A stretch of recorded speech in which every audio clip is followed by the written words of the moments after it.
En esta ocasión continuamos con nuestra conferencia del libro de los Gálatas.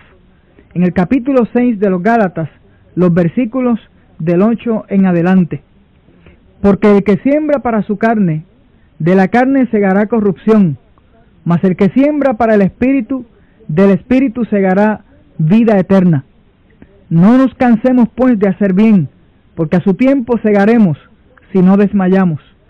Así que, según tengamos oportunidad, hagamos bien a todos, y mayormente a los de la familia de la fe. Hermoso este pasaje que acabamos de analizar. Ya lo creo. En la conferencia anterior estábamos hablando de lo que el hombre sembrare, eso cosechará. Y estábamos hablando de que debemos nosotros como seres humanos preparar el terreno espiritual de nuestra mente, de nuestro corazón, para que crezca ahí la buena semilla. El versículo 8, el cual analizamos en esta ocasión, nos dice: porque el que siembra para su carne, de la carne segará corrupción, mas el que siembra para el Espíritu, del Espíritu segará vida eterna. Obviamente en este versículo se nos habla de dos siembras, la siembra de la carne y la siembra del Espíritu. Nos hace entender este pasaje que no tiene el hombre muchas alternativas en las cuales puede sembrar. Solamente hay dos: o se siembra para las obras de la carne, o se siembra para el Espíritu, para la satisfacción espiritual. Así mismo es. Y en la Biblia hay muchos ejemplos de esto de sembrar para la carne, ¿no? Vamos a estudiar un texto en Romanos, el capítulo 1, que presenta un ejemplo de cómo se siembra para la carne y también los frutos que hay cuando se siembra no para el Espíritu, sino más bien para la carne. Bien pudiéramos encontrar muchos ejemplos en la Biblia, y ciertamente en la vida cotidiana podemos encontrar infinidad de ejemplos de los resultados de sembrar para la carne. Pero tenemos a bien estudiar este texto en Romanos, el capítulo 1, que es algo fuerte, es contundente en la exposición de lo que resulta cuando se siembra para la carne. Sí, Romanos, el capítulo 1, versículos del 18 al 32. Es un pasaje largo, lo vamos a leer y luego vamos a ir analizando rápidamente los versículos claves que aparecen en este pasaje. Dice así Romanos, capítulo 1, del 18 al 32. Porque la ira de Dios se revela desde el cielo contra toda impiedad e injusticia de los hombres, que detienen con injusticia la verdad. Porque lo que de Dios se conoce le es manifiesto, pues Dios se lo manifestó. Porque las cosas invisibles de Él, su eterno poder y deidad, se hacen claramente visibles desde la creación del mundo, siendo entendidas por medio de las cosas hechas, de modo que no tienen excusa. Pues habiendo conocido a Dios, no le glorificaron como a Dios, ni le dieron gracias, sino que se envanecieron en sus razonamientos, y su necio corazón fue entenebrecido. Profesando ser sabios, se hicieron necios, y cambiaron la gloria de Dios incorruptible en semejanza de imagen de hombre corruptible, de aves, de cuadrúpedos y de reptiles. Por lo cual también Dios los entregó a la inmundicia en las concupiscencias de sus corazones, de modo que deshonraron entre sí sus propios cuerpos, ya que cambiaron la verdad de Dios por la mentira, honrando y dando culto a las criaturas antes que al Creador, el cual es bendito por los siglos. Amén. Por esto Dios los entregó a pasiones vergonzosas, pues aún sus mujeres cambiaron el uso natural por el que es contra la naturaleza, y de igual modo también los hombres, dejando el uso natural de la mujer, se encendieron en sus lascivias unos con otros, cometiendo hechos vergonzosos, hombres con hombres, y recibiendo en sí mismo la retribución debida a su extravío. Y como ellos no aprobaron tener en cuenta a Dios, Dios los entregó a una mente reprobada para hacer cosas que no convienen, estando atestados de toda injusticia, fornicación, perversidad, avaricia, maldad, llenos de envidia, homicidios, contiendas, engaños y malignidades, murmuradores, detractores, aborrecedores de Dios, injuriosos, soberbios, altivos, inventores de males, desobedientes a los padres, necios, desleales, sin afecto natural, implacables, sin misericordia, quienes habiendo entendido el juicio de Dios, que los que practican tales cosas son dignos de muerte, no solo las hacen, sino que también se complacen con los que las practican. Contundente el pasaje, como bien mencionó el hermano. Este pasaje nos habla de aquellas cosas que el hombre siembra para tener una cosecha en la carne, para tener una siembra en la carne. ¿Qué fue lo que sembraron estas personas que nos presenta este capítulo 1 de Romanos? Vamos a analizar rápidamente el versículo 18. ¿Qué sembraron aquí? En primer lugar, detuvieron la verdad. Y es precisamente lo que el hombre hace cuando comienza a sembrar en la carne. Se torna reacio hacia la verdad, detiene la verdad, le huye a la verdad. Así es. Y cuando el hombre comienza a hacer esto, ya inmediatamente comienza a sembrar para la carne. Y fue precisamente lo que le pasó a los Gálatas, según la secuencia de las conferencias que hemos venido dando. Se volvieron reacios a la verdad y quisieron otra vez volver a mezclar medias verdades con cosas que ya habían sido abolidas. En el versículo 19 de este pasaje, versículo 21, dice: no glorificaron a Dios, ni honraron a Dios, sino que se envanecieron. Cuando el hombre no glorifica a Dios, cuando el hombre no reconoce que hay un Dios que le creó, ni honra a ese Dios que le creó, sino que se envanece en sus propios razonamientos, el hombre comienza a sembrar para la carne. Versículo 22, se hicieron necios. Siendo sabios, se hicieron necios. Precisamente la condición por la cual estaban pasando los Gálatas. Habiendo conocido la verdad, querían volver otra vez a la mentira. Habiendo experimentado la libertad, querían otra vez volver a la esclavitud de rudimentos. Y cuando el hombre hace esto, cuando el hombre rechaza la verdad, cuando el hombre rechaza la libertad de Jesucristo, se torna necio y obviamente está sembrando para su carne. Versículo 23, cambiaron la gloria de Dios en semejanza de cosas corruptibles, como aves, cuadrúpedos, reptiles. En otras palabras, se tornaron idólatras. Y lo que nos menciona este pasaje es que cuando el hombre se torna idólatra, siembra para su carne. Y no hay duda de eso, ¿verdad?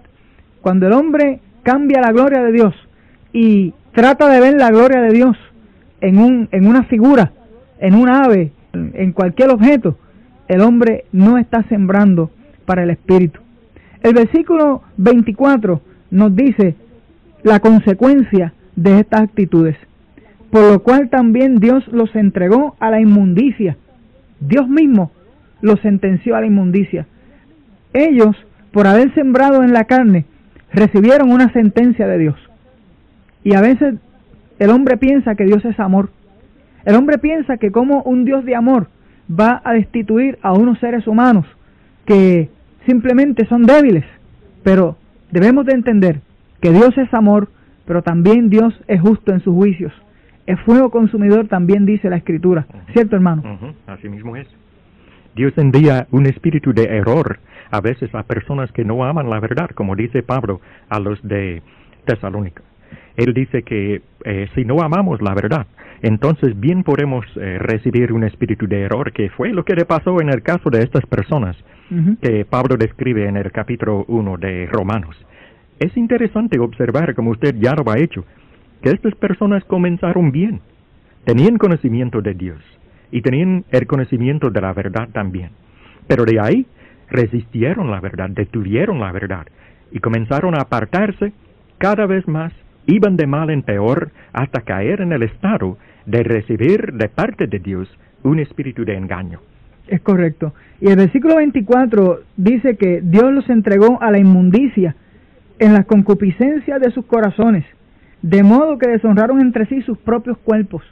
O sea que cuando el hombre es destituido por Dios, el hombre se convierte en un animal, pudiéramos decir, no razona, está en un estado salvaje, y ese es el resultado de sembrar en la carne. Cuando el hombre siembra en la carne, pierde todo razonamiento, pierde la vergüenza, si pudiéramos decir. Simplemente se complace a sí mismo, hace lo primero que se le ocurre hacer, y es lo que le sucede a estos hombres, que nos dice la Escritura que terminaron inclusive deshonrando sus propios cuerpos, donde más adelante, en los versículos que nos quedan, dice que las mujeres se encendieron en sus lascivias, los hombres dejaron el uso natural de la mujer, en otras palabras, se tornaron sodomistas, si pudiéramos decir, ¿verdad? Y de hecho, de esta gente se trata, los que vivían en Sodoma y Gomorra. Sí.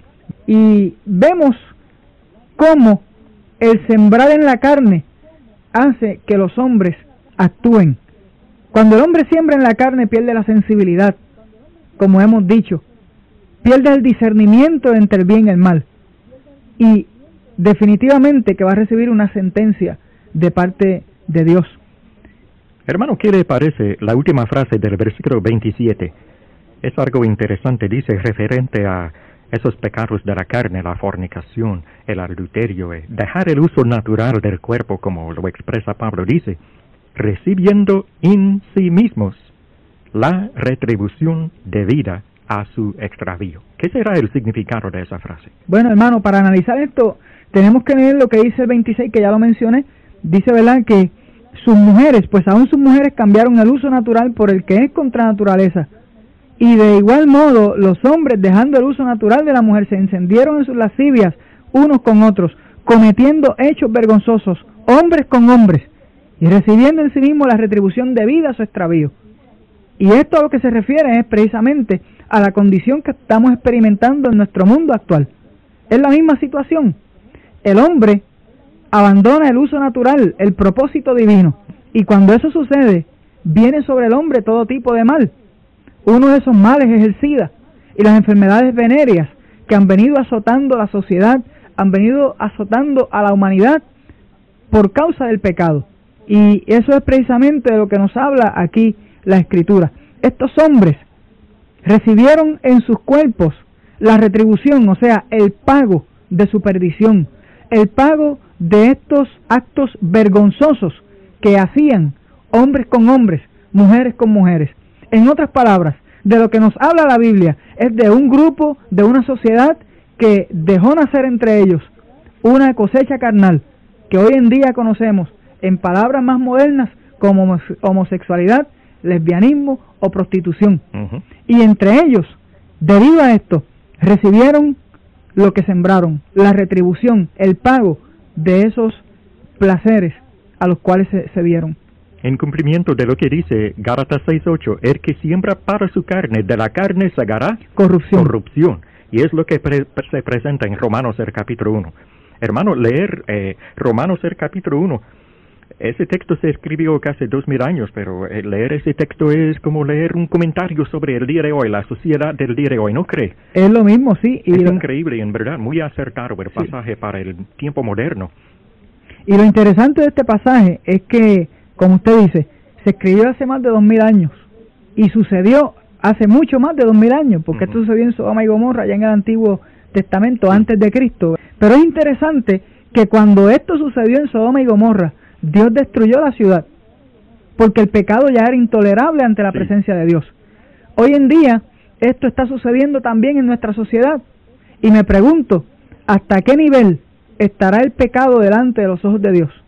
¿Estará Dios también ya considerando destruir la raza humana por consecuencia de la cosecha carnal que el hombre está haciendo? ¿O estará Dios todavía pacientemente esperando para que el hombre se arrepienta y comience a sembrar en el Espíritu? Esas son preguntas que la gente debe de considerar, ¿verdad?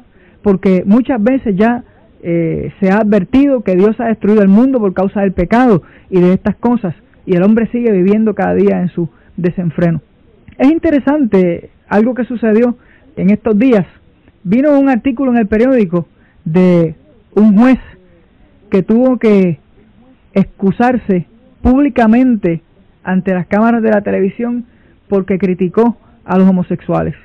Y me pregunto yo, si este juez hubiese criticado a la Biblia, posiblemente no tiene que disculparse delante de nadie. Si hubiese criticado el cristianismo, no se hubiese tenido que disculpar delante de nadie. Pero criticó a unos pecadores, a unos hombres que viven en contra de la voluntad de Dios, a unos hombres que andan mal, que están haciendo cosas que no le agradan a Dios, y tuvo que disculparse. Y eso es un síntoma bien peligroso. Eso es un síntoma de que el hombre está mal. Muy de acuerdo. En las universidades, estaba leyendo precisamente en estos días que tienen que tolerar a esta clase de personas que usted ha nombrado y que se señala en este pasaje, tienen que tolerar a esa clase de personas y darle toda clase de libertad de expresión para promover su concepto de la vida y de la vida sexual, etcétera, para hablar explícitamente. Y eso es increíble. La sociedad está tolerando todo este tipo de pecado. ¿Y hasta cuánto puede durar una sociedad que tolere así toda clase de vicio, la corrupción de la carne? Una sociedad que simplemente tolera esto está destinada a desaparecer. Ya lo creo. Debe distinguirse. Sí. Porque ha pasado ya, tenemos evidencia bíblica de que sociedades se han desboronado completamente por estos males sociales. Es interesante este pasaje, versículo 8 de Gálatas 6, el que siembra para su carne, de la carne segará corrupción, pero queda una esperanza, la siembra en el Espíritu. Esa esperanza de sembrar en el Espíritu que debemos de cultivar todos los seres humanos, esa finca espiritual, llena de frutos espirituales que nos presenta el apóstol Pablo en Efesios, el capítulo 5, del 1 al 10. Dice este pasaje sobre la siembra espiritual, sembrar en el Espíritu. Primero, ¿cómo podemos sembrar en el Espíritu? Efesios 5, versículo 1 dice: sed pues imitadores de Dios como hijos amados, y andad en amor, como también Cristo nos amó y se entregó a sí mismo por nosotros, ofrenda y sacrificio en olor fragante. Pero fornicación y toda inmundicia o avaricia ni aun se nombre entre vosotros, como conviene a santos, ni palabras deshonestas, ni necedades, ni truhanerías que no convienen, sino antes bien acciones de gracias. Porque sabéis esto, que ninguno que es fornicario o inmundo o avaro, que es idólatra, tiene herencia en el reino de Cristo y de Dios. Nadie os engañe con palabras vanas, porque por estas cosas viene la ira de Dios sobre los hijos de desobediencia. No seáis pues partícipes con ellos, porque en otro tiempo erais tinieblas, mas ahora sois luz en el Señor. Andad como hijos de luz, porque el fruto del Espíritu es en toda bondad, justicia y verdad, comprobando lo que es agradable a Dios. Haciendo estas cosas que nos menciona Efesios el capítulo 5, versículos del 1 al 10, podemos comenzar a tener una cosecha espiritual. ¿Cómo? Andando en amor, tratando de imitar a Dios como hijos amados. Dios es nuestro Padre y nosotros como hijos de Él debemos de seguir el ejemplo que Él nos da, el ejemplo de la santidad, el ejemplo del amor, el ejemplo de una vida apartada del mal, como bien nos presenta aquí la Escritura. Debemos de ser imitadores de Él, viviendo en amor como Él nos amó, evitando la fornicación, la inmundicia, la avaricia, evitando las palabras deshonestas, las necedades, las cosas que no convienen. Antes bien, como dice el versículo 4, vivir una vida totalmente de agradecimiento a Dios, en servicio continuo a Él. Haciendo así, podemos nosotros sembrar para el Espíritu. Y lo interesante es que dice Gálatas que el que siembra para el Espíritu, del Espíritu segará vida eterna. Vida eterna. La pregunta que queremos dejar en el pensamiento de todos ustedes en esta conferencia es la siguiente: ¿qué quiere usted cosechar? ¿Qué finca quiere usted tener? Si usted tuviera un terreno, una finca, ¿qué frutos usted quisiera tener ahí? ¿Maleza? ¿Cizaña? ¿O quisiera tener una finca limpia, llena de árboles frutales, bien abonados, con frutos excelentes? Yo estoy seguro de que quisiera tener una finca bien abonada, con árboles frutales, con abundancia de fruto. En términos espirituales, yo también estoy seguro que muchos de los que nos escuchan, la mayoría, quisieran tener una finca espiritual llena de frutos espirituales. Y hay una alternativa. ¿Cuál es esa alternativa? Sembrar para el Espíritu. Sembrar para el Espíritu. ¿Y cómo lo hacemos? Ya lo hemos discutido en la Biblia. Hay que venir a Dios, acercarse a Dios, para que comience a germinar en nosotros la buena semilla del Evangelio. Para combatir el mal que hay en el mundo, de eso ya hemos hablado en esta ocasión, nosotros tenemos que convertirnos en sembradores de la buena semilla. ¿Cuántos siembran para la carne, hermano? ¿Cuántos comparativamente? La mayoría. Eso es lo que me preocupa a mí, que casi todo el mundo, aunque no quisieran tal vez, quisieran tener una finca bien productiva de frutos buenos, ¿verdad? Pero siembran para la carne. A nosotros los cristianos nos toca sembrar no solo en nuestros corazones, sino por todo el mundo tenemos que regar esa buena semilla para que caiga en los corazones de los hombres. Sí. Seguimos con el versículo 9 de Gálatas 6. Vamos a analizar rápidamente este versículo. Dice: no nos cansemos pues de hacer bien, porque a su tiempo segaremos si no desmayamos. Vuelven otra vez a aparecer aquí, ¿verdad?, de la siembra, la siega. Dice: no nos cansemos pues de hacer el bien. ¿Podemos cansarnos? Sí, podemos cansarnos, como se han cansado muchos agricultores y han dejado su siembra a mitad. Perder la paciencia. Sí, puede suceder. Y si no pudiera suceder, pues diría yo que en vano se nos da el consejo. El consejo se nos da porque puede suceder. No nos cansemos pues de hacer el bien. Muchas veces nos enfrentamos a los embates de la vida, a las frustraciones, a las decepciones de los demás seres humanos, o que los demás seres humanos nos causan, y nos cansamos de hacer el bien. Pero como cristianos, si queremos seguir sembrando para el Espíritu, no debemos de cansarnos. Y hay muchas citas en la Biblia que nos habla sobre estos. Por ejemplo, Hebreos 12, el versículo 3. Amados, considerar aquel que sufrió tal contradicción de pecadores contra sí mismo, para que vuestro ánimo no se canse hasta desmayar. Ánimo, el ánimo a veces se cansa. Sí. Se amarga uno viendo tanto pecado en el mundo y se cansa de hacer el bien. Pero dice el autor de este libro de Hebreos, que no se canse vuestro ánimo hasta desmayar. Es correcto. Debemos de esforzarnos, debemos de seguir hacia adelante, no mirando aquellas cosas que nos rodean, que nos causan presión, sino debemos de seguir cada día luchando. Amén. Sin cansarnos. Y si nos cansamos, pues debemos de incorporarnos otra vez y seguir hacia adelante en esta siembra espiritual. El versículo 10 dice, así que según tengamos oportunidad, hagamos bien ¿a cuántos? A todos. A todos. Se abarca aquí a los no miembros de la iglesia también. Se abarca aquí a todos. Si dice todos, es todos. Es todos. No hace aquí distinción de personas. Claro, el versículo resume diciendo, y mayormente a los de la familia de la fe, que se refiere a la comunidad cristiana. Pero el mandamiento está dirigido que debemos de hacer bien a todos. Queremos hacerle bien a todo el mundo. Es correcto. De esto hablaremos más en la próxima conferencia. Dios mediante, pues se nos ha terminado el tiempo para este estudio. Dios bendiga a todos ustedes, amados.